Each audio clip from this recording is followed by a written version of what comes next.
Bismillahirrahmanirrahim. Assalamualaikum warahmatullahi wabarakatuh. Berjumpa kembali dengan saya, Asep Muhammad Dahlan. Ya, pada pertemuan kali ini masih membahas mengenai praktikum akuntansi perusahaan jasa ya dalam pembuatan laporan keuangan. Melanjutkan materi yang sebelumnya ya. Nah, kemarin kita sudah membahas ya mengenai jurnal penyesuaian dan neraca lajur ya di tahap keempat dan tahap kelima. Nah, sekarang tahap keenam setelah penyelesaian neraca lajur, tahap keenam langkah selanjutnya yaitu kita pembuatan laporan keuangan dan nanti juga setelah laporan keuangan akan kita bahas yaitu jurnal penutup. Ya, langkah yang keenam dulu kita membuat laporan keuangan. Laporan keuangan itu ada laporan laba rugi, laporan perubahan modal, neraca, dan laporan arus kas. Nah, yang akan kita bahas itu ada tiga itu ya, laporan laba rugi, laporan perubahan modal, dan neraca. Apa sih laporan laba rugi? Laporan laba rugi itu ya, nah di dalamnya itu hanya terdapat akun nominal ya. Akun nominal itu hanya dua, yaitu pendapatan dan beban ya. Nah, kalau laporan perubahan modal itu adanya modal awal, perubahan modal, dan modal akhir ya. Itu untuk laporan perubahan modal. Nah, sedangkan neraca ya, itu menunjukkan posisi keuangan ya, yaitu akun real ya. Akun real apa aja? Yaitu harta, utang, dan modal ya. Jadi ada sisi aktiva dan sisi pasiva ya.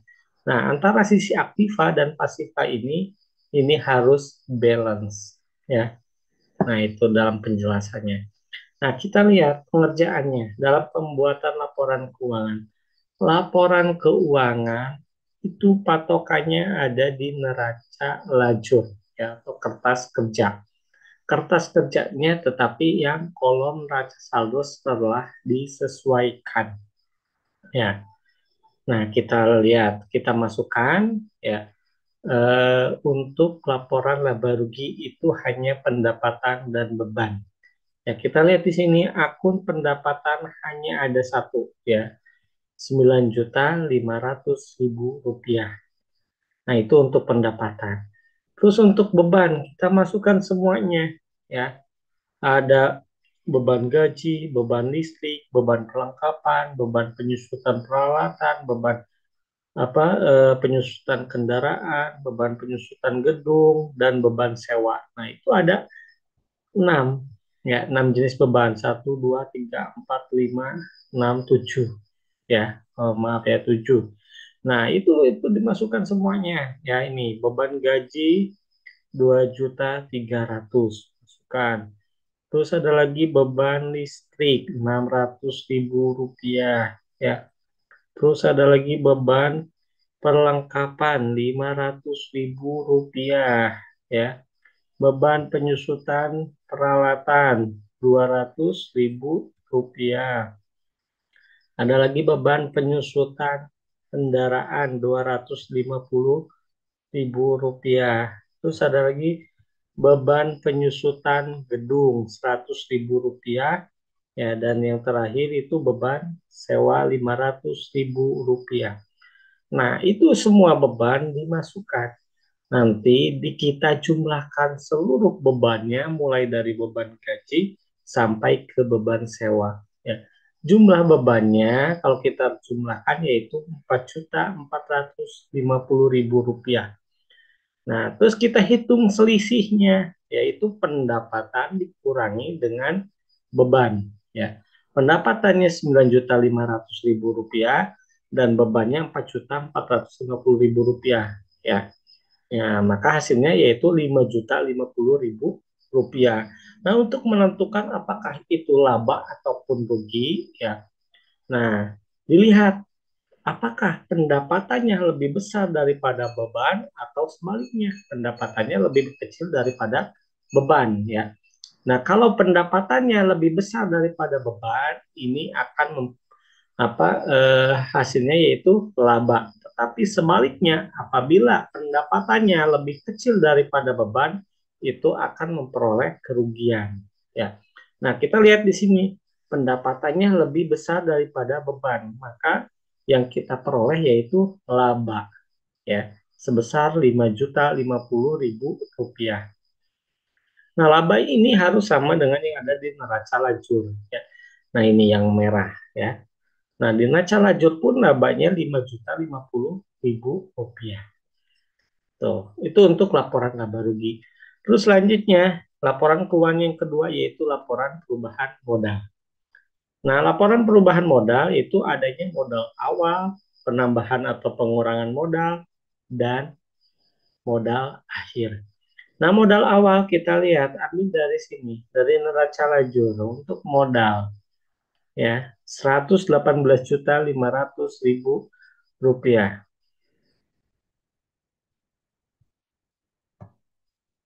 Ya, Rp118.500.000. Nah, terus di dalam penambahan modal, karena di sini perusahaannya mengalami laba, berarti ini terjadinya penambahan modal.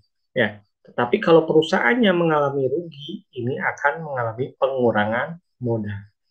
Ya, nah ini penambahan modal, laba Rp5.050.000, ya, dari laporan laba rugi. Maka pengerjaannya itu harus berurutan, ya, karena saling nyambung, ya. Jadi kita harus mengerjakan dulu laporan laba rugi, setelah itu baru laporan perubahan modal. Nah, baru kita membuat neraca yang nanti yang ketiganya, ya.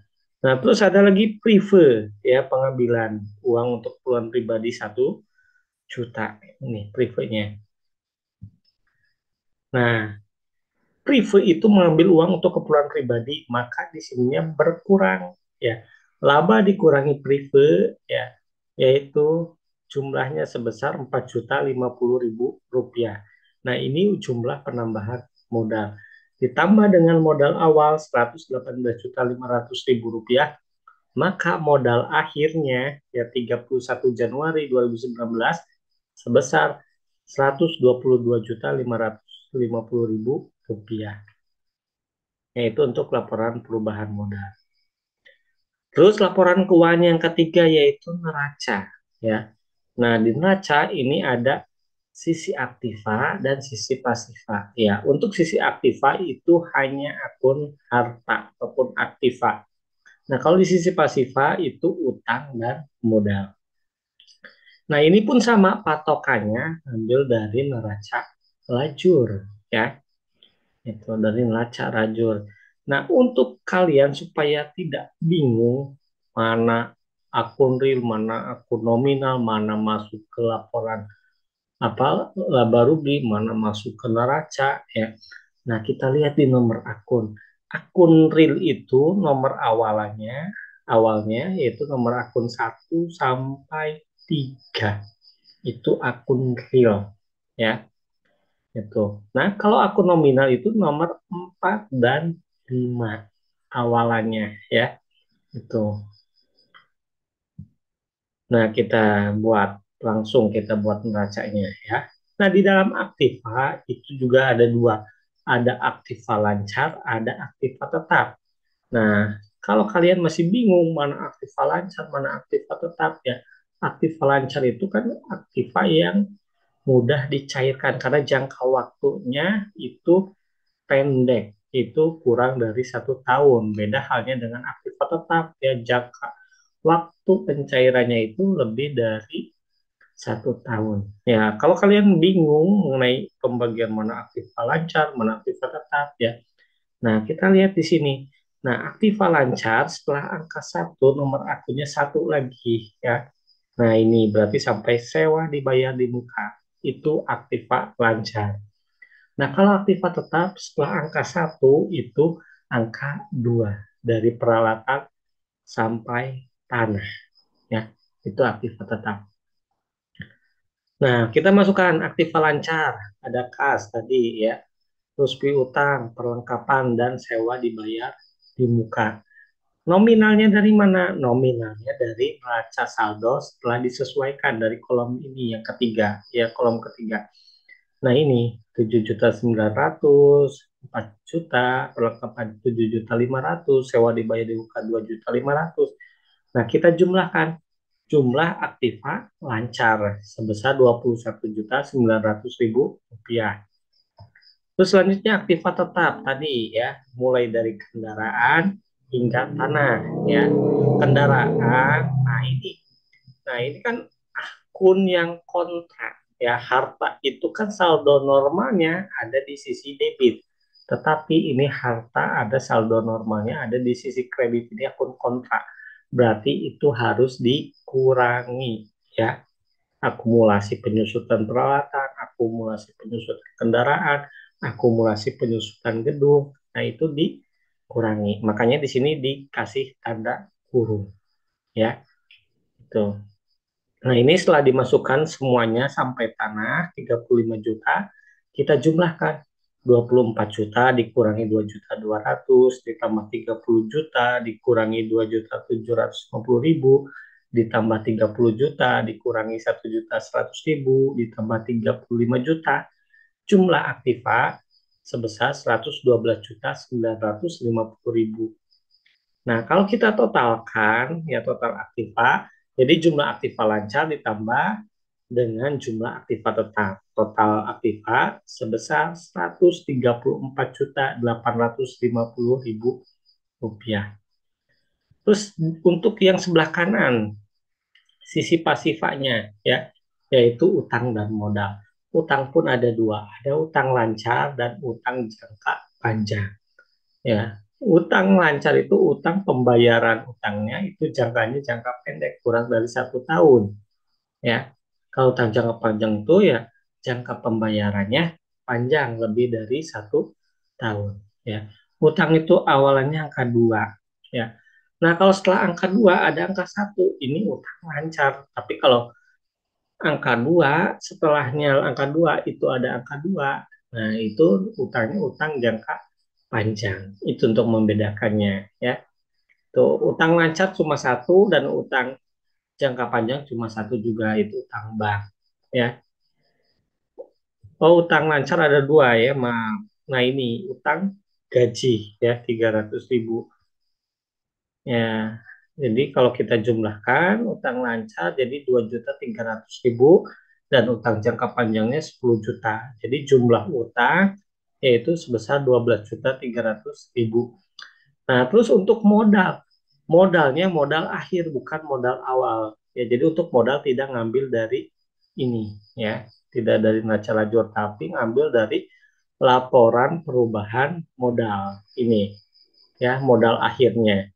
Jadi saling nyambung, kita harus mengerjakan dulu laporan perubahan modal. Nah, ini modal akhir kita masukkan 122.550.000 rupiah. Nah, dijumlahkan dengan jumlah utang, maka total pasifa sebesar 134.850.000 rupiah. Ya, jadi antara sisi aktiva dan pasifa itu sudah balance ya, ataupun seimbang. Ya, nah itu untuk laporan laba rugi, laporan perubahan modal dan neraca tahap yang keenam. Nah, setelah pembuatan laporan keuangan, untuk tahap yang selanjutnya, tahap yang ketujuh, kita membuat jurnal penutup. Ya, apa sih jurnal penutup? Jurnal penutup itu ya untuk menutup ya ataupun menolkan akun nominal. Ya, jadi nanti ketika di awal periode akun nominal itu sudah tidak ada lagi. Maka ketika di akhir periode ya akun nominal itu ditutup ya ataupun dinolkan. Bagaimana caranya? Ya, caranya ya untuk menolkan berarti kita balikan ya itu. Nah, misalnya saldo normal pendapatan itu ada di kredit ya. Nah, kalau dinolkan maka pindahkan ke debit seperti itu. Nah, jadi yang bisa ditutup di dalam jurnal penutup itu hanya akun nominal ya. Jadi ada 4 ini ya, tambahannya 2 ya. Yang pertama, pendapatan, ya.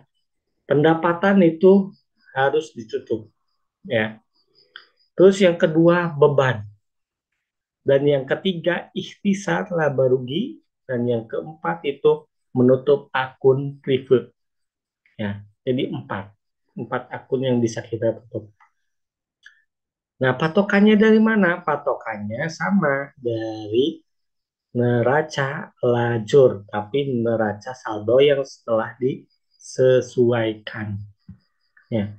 Yang pertama kita menutup pendapatan jasa terlebih dahulu. Ya. Nah, di sini pendapatan jasa ada satu. Ya.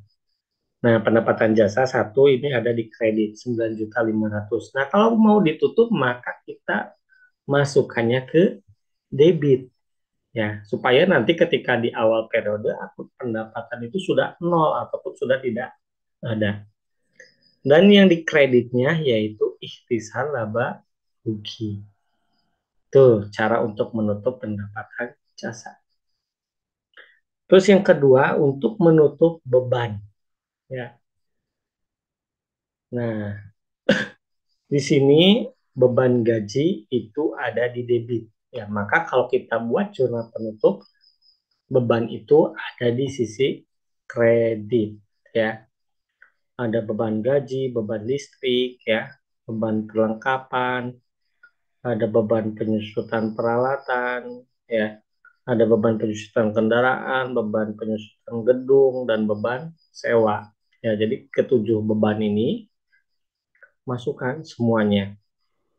Ya, nah setelah dimasukkan kita jumlahkan jumlah seluruh beban. Ya, masukkan di sisi kredit yaitu ikhtisar laba rugi. Ya, jumlah seluruh beban yaitu 4.450.000 rupiah. Nah, itu untuk menutup akun beban. Terus yang ketiga, menutup akun ikhtisar laba rugi. Nah, untuk menutup akun ikhtisar laba rugi, ini ada dua ya. Apabila perusahaannya mengalami laba, maka jurnalnya di debit ikhtisar laba rugi dan di kreditnya modal. Tetapi kalau perusahaannya mengalami rugi, ya kebalikannya, yaitu modal di debit, di kreditnya ikhtisar laba rugi. Ya. Nah, karena di sini perusahaannya itu mengalami laba, ya. Nah, perusahaannya ini mengalami laba sebesar 5.050.000 rupiah, ya. Nah, maka jurnalnya di sini ikhtisar laba rugi di debit dan di kreditnya modal, ya. Karena mengalami laba itu akan menambah modal, ya. Jadi modalnya bertambah, ya. Masing-masing sebesar 5.050.000 rupiah.